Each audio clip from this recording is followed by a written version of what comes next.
Maya had just left the walls of the clinic when her mobile phone suddenly rang. It was her younger sister, Stella. "Hey, how are you?" Stella's voice sounded joyous, emitting a wave of enthusiasm through the phone. "I've just finished my work," Maya replied wearily. "I'm about to leave there and head home to get at least a little rest." "You say the same thing every time," Stella chuckled over the phone. "Aren't you tired of living this dull routine?" To prevent sarcastic remarks, Maya cautiously remarked, "With Stella, it's always." She always knew how to keep her emotions in check.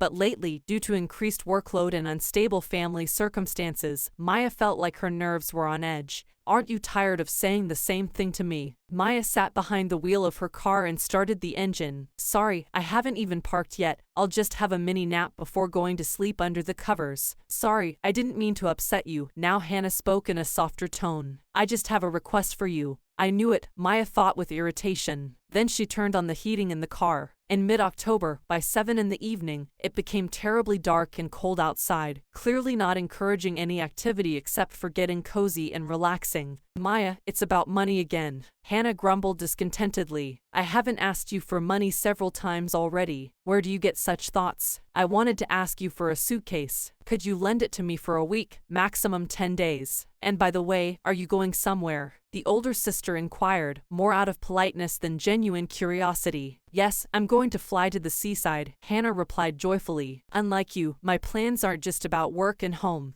You've always lived a dull and balanced life, Maya." Maya stayed silent. Indeed, she had always strived for a proper life. But perhaps to others, did it seem boring. Maybe for a 20-year-old girl, a life confined to home and work seemed dull and joyless. Perhaps she wasn't living the way she should. Stella, her sister, was always on the go, working, having a rich personal life, while Maya, right after finishing university, got married, found a job at the clinic, and since then, her life consisted of work, seeing patients in the mornings until noon, afternoons filled with paperwork or house calls, even on weekends. Maya managed it all. Maybe her life truly was dull and monotonous. "Hey, Maya," Hannah even rattled the phone. "Are you listening to me?" The suitcase. Help distract yourself from your gloomy thoughts. You do have a suitcase, right? It's just unbelievable. Hannah wouldn't let Maya get a word in. "Last time I traveled, my suitcase suffered from being overloaded and cracked. Since then, I haven't managed to buy a new one." Maya sighed to herself, feeling stuck.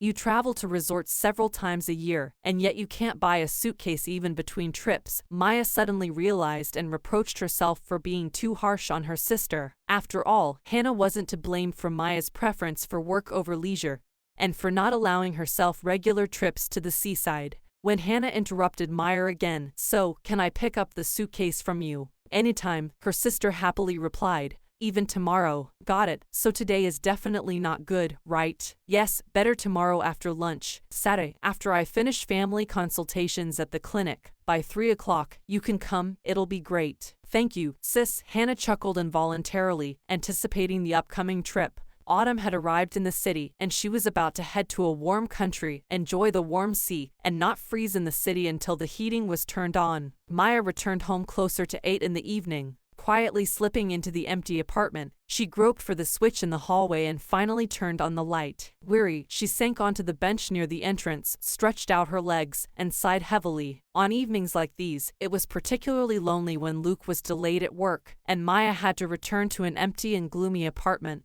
She had often thought about getting herself a cat or a dog, but each time dissuaded herself, understanding that due to their constant busyness at work, it would be hard for the pet. From her coat pocket, she took out her phone and dialed Luke's number, not particularly hoping that her husband would answer immediately, and even less that he would pick up at all. Of course, the phone just kept ringing endlessly, and Luke never picked up. After preparing a quick dinner and taking a shower, Maya anxiously stared at her mobile screen.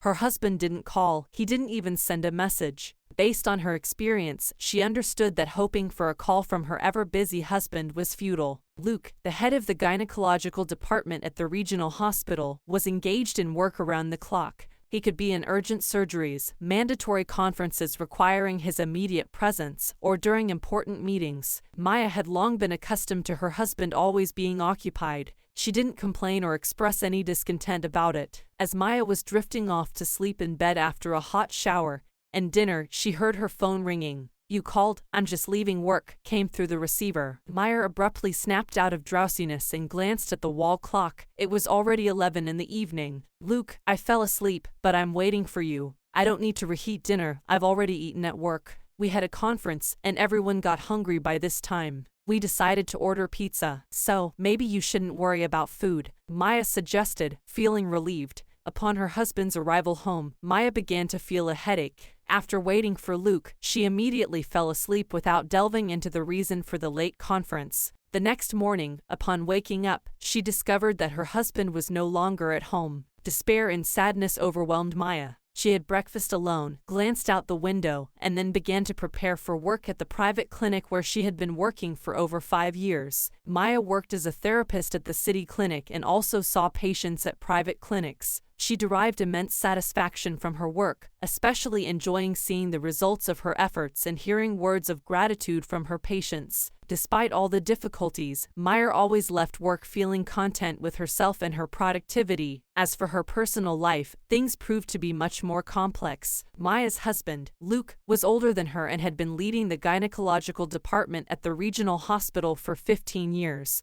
His professional authority, extensive experience, and numerous grateful patients accompanied him throughout his career path. Next to Luke, Maya felt like a girl. Considering the age difference, life experience, and the path of her spouse, some of her acquaintances couldn't help but wonder, why did you marry someone significantly older? But Maya would just smile and reply, I love this person very much. Their acquaintance occurred when Maya was only 20 years old, and Luke had already turned 40. She was studying in her 3rd year at the university, while he was advising educators and occasionally lecturing on obstetrics and gynecology. Even then, Maya admired his knowledge, listened attentively to his advice, and believed that fate had generously endowed her with the meeting and mutual attraction to such a smart, handsome, and caring man. Fate brought them together again in the library, where Luke was assisting a student in compiling a list of literature for study. Maya came for a book on ophthalmology, and when she approached the librarian for help, Luke remarked, You're wasting your time in this library. Why would it be a waste? Maya asked, looking at the man she often saw within the university walls. Luke didn't lecture specifically at their university, but his photo hung in the hall, and she knew who he was. I suggest you get textbooks in technical literature, or even better, order online, he proposed. That's an odd suggestion from you, Maya smiled. Usually, you praise our library, and now you express a completely opposite opinion. I simply always speak the truth, Luke replied, smiling and signaling to the librarian. Don't you agree? Your library does lack some resources. Eventually, Maya took a couple of textbooks, and, leaving the library, bumped into Luke again. Will you take my advice? He asked. What advice exactly? Maya wondered. Go to the store or place an order online. Well, I'll go to the store and choose. It will be quicker than waiting for an online order, Maya replied. Then I'll drive you there, Luke offered. Maya was surprised. For the first time, she agreed to such an offer from this man with whom she hadn't previously interacted. It was the beginning of their communication, which initially was just casual conversations, not committing to anything. Their talks were more about student life and the educational process rather than medicine. Through many conversations with Luke, Maya learned that he had been married, and his ex-wife filed for divorce due to his constant busyness. She couldn't stand his absence in the evenings and was displeased with his interactions with other women, especially in his role as a gynecologist. This became the main reason for disagreements and conflicts, and Luke understood that he didn't want to limit himself in his interactions with women since it was part of his job, his professional duty, and ultimately, his life. These thoughts led him to realize that he needed a partner who would be understanding of his late returns, who wouldn't create scenes and dramas because of it. He considered Maya as a candidate for such a role because he saw in her someone who, as it seemed to him, could support his professional activities without unnecessary problems and conflicts. When he addressed Maya, calling her Maya, this name sounded completely different to her. She felt that this word held a special significance and began to see in this man something close and akin to her soul. Their relationship deepened, and Maya often stayed overnight at Luke's. In his presence, she felt calm and confident, knowing that he would always support, help, and share life's simple truths with her. She was happy but didn't expect Luke to propose until the very last moment.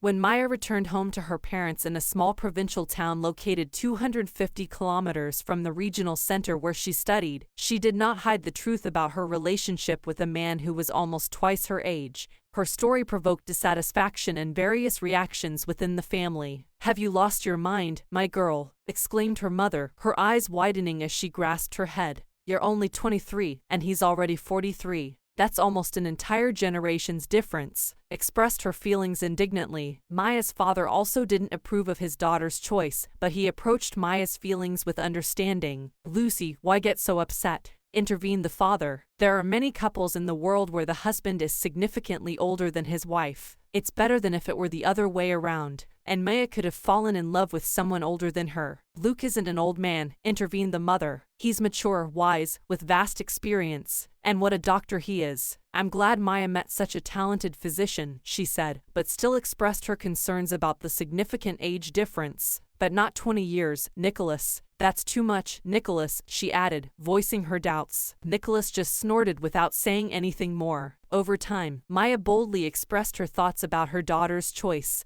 That's when she finally realized that Luke was the man with whom she would truly be happy. Hannah, noticing how her older sister brought an adult fiancé into the house, decided not to stay silent. "I never understood why you get so upset by what sister says," noted the 17-year-old girl, staying alone with him. "It's not like you're marrying him. And why does it matter to you that he's older than me?" She smiled, trying to ease the situation. "Hannah, this is absurd. Don't call him that. Nicholas is only 20 years older than me. If someday you have to choose a fiancé, then take care of your own affairs, not mine. It's your choice, don't meddle," said Maya, shrugging. "Just imagine, sooner or later, you'll regret your stubbornness about my fiancé," Hannah predicted. The words of the younger sister remained unjustified for almost 5 years, starting from the moment when Maya agreed to marry Luke in Kushva. He proposed to her during her 5th year, and after that, Maya moved into his spacious 3-room apartment, graduated, and found a job at the clinic. She planned to continue her education in residency, but her parents visited her for the first time after the wedding.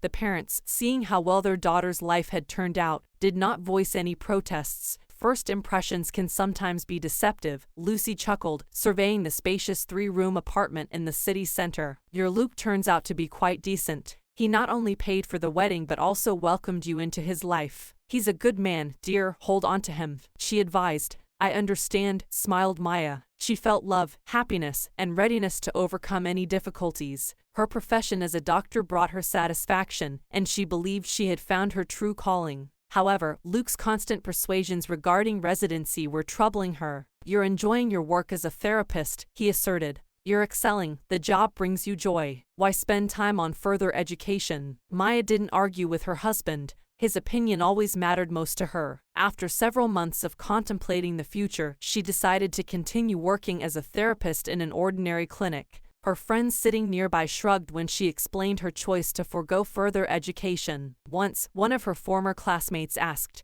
"Don't you think your Luke is just afraid of competition? Become an expert and prove to him through your practice what you're capable of." To which Maya responded with a laugh, "Luke is too experienced and smart to be afraid of competition. Besides, he's a gynecologist, and I'm not considering that field of work." One of her friends expressed her opinion, "You, Maya, always justify him. You're used to him controlling you, making you dance to his tune. I'd be upset if my husband acted that way." "Luke is my husband, not yours," Maya tried to retort, but she felt uncomfortable. She began to ponder over her friend's words. And if there's a grain of truth in her words, if Luke is truly afraid that I might surpass him, Maya tried not to entertain such thoughts. She loved her husband too much to even consider it. 2 years after Maya and Luke registered their marriage, the idea of having a child came to Maya's mind. She was already 26, and her husband, Luke, was an outstanding gynecologist. "Luke," she began, trying to convey her thoughts in a way that sounded like a mutual decision, "do you want to have children?" Luke looked at her restrainedly. "Darling, you're only 26, it's still early to think about this." "But it's a perfectly normal age to start a family," Maya countered.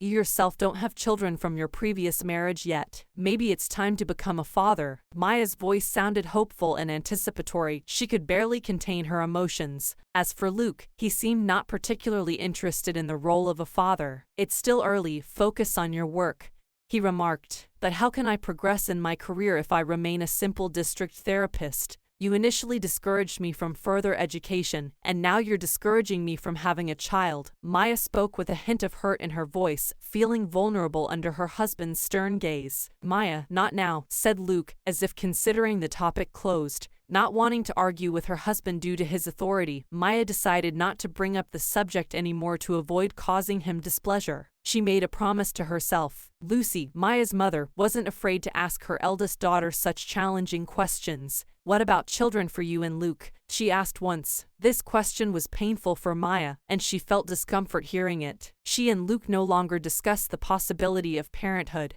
Maya didn't know how to respond to her mother. She was always accustomed to telling the truth to everyone: her husband, family, colleagues, patients. But when it came to such a complex and sensitive topic, Maya didn't know how to avoid acute pain. "It's still early, I'm focused on work. Luke also has a lot of work, we just don't have time," she tried to explain. "I'm not sure about that," Lucy objected, looking intently at her daughter. "You'll soon cross the threshold of 30, and you still think it's too early. I gave birth to you when I was 23. Even then, it didn't seem too early for motherhood. After 30, it gets harder, more complications, less time. You're a doctor, you understand that." Maya felt awkward admitting to her mother that her husband didn't want children and believed it was still early for them to become parents. Time passed, and soon Luke would turn 50. It was a decent age for a man, especially for someone who didn't have children yet. Maya sincerely couldn't understand why her husband adamantly refused the idea of having children, showed no interest in her female health, and didn't strive to strengthen their family ties. Maya's return home was becoming increasingly difficult. No one expected her there, and she longed more and more for her husband, who was constantly consumed by work. She began to understand Luke's first wife, who complained about his perpetual busyness and filed for divorce. However, remembering Luke's words about his strong feelings for her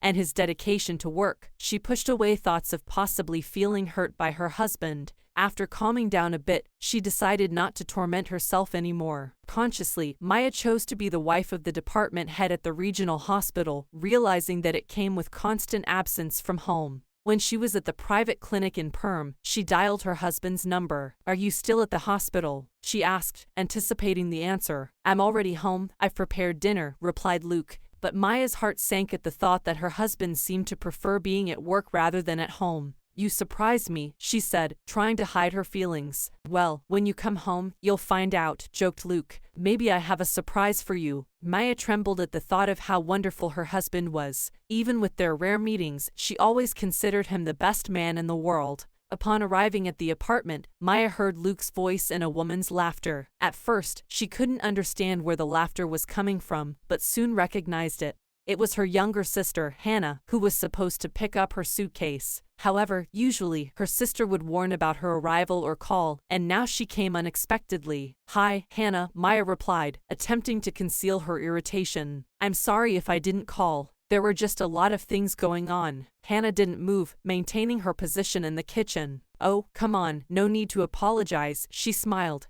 "You said after a certain time it'd be okay to drop by. So, here I am. We didn't agree on a call or a message." Maya felt that her irritation was absurd and unjustified. After all, Hannah had acted according to their arrangement. Why was she reacting this way to her sister's visit? She questioned herself, trying to understand what was wrong with her. Although Hannah had previously caused annoyance with her words and actions, Maya had always been tolerant toward her. Hannah was the complete opposite of her older sister, fearless, confident, unyielding, and not open to objections. Sometimes, it seemed easier for Maya to agree than to argue with this stubborn and assertive girl. On the contrary, Hannah enjoyed engaging in debates, refuting and substantiating her point of view, even if it was entirely groundless. Luke had already prepared dinner for Maya's return from work: fish and salad. Maya looked at the set table and couldn't recall the last time her husband had cooked something similar. It happened only at the beginning of their relationship when she lived in his apartment awaiting marriage. After they got married, all household responsibilities fell entirely on Maya. "So, planning to relax, folks?" Hannah cheerfully asked, her voice tinged with irony. She often traveled with various men to different countries and enjoyed traveling abroad alone. Unlike her, Maya had never traveled abroad in her almost 30 years. "We don't have time for leisure," the elder sister replied, trying to maintain composure in her voice. "We're busy with work, whereas you seem like a free spirit." "Exactly," Hannah grinned broadly. "I know how to value freedom." But are you two planning to work until old age? Maya glanced at Luke sitting beside her, calmly eating his fish, seemingly oblivious to the conversation at the table. We're not discussing this with you. Maya stood up abruptly, addressing Hannah. Have you eaten? At that moment, Hannah's expression instantly changed. Her smile turned into a serious expression as the younger sister was taken aback by the unexpected coldness from her elder sister. Mash, what's happened? Hannah bit her lip, feeling the hostility directed at her. I didn't boast or judge your choice. If you enjoy working, then work. I didn't come here to evoke negativity from you, she said.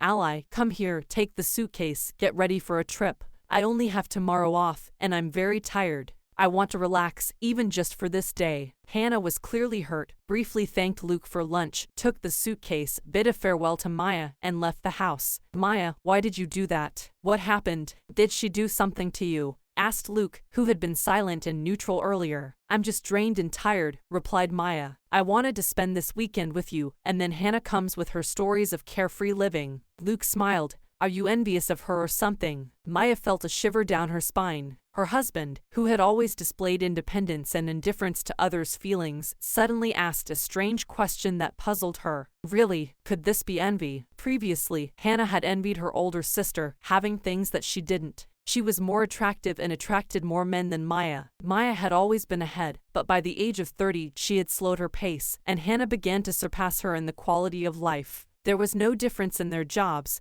but Hannah was more adept at dealing with men, which brought her everything she needed and even more, while Maya found herself immersed in her dull, gray life, where there was only work and love for her husband.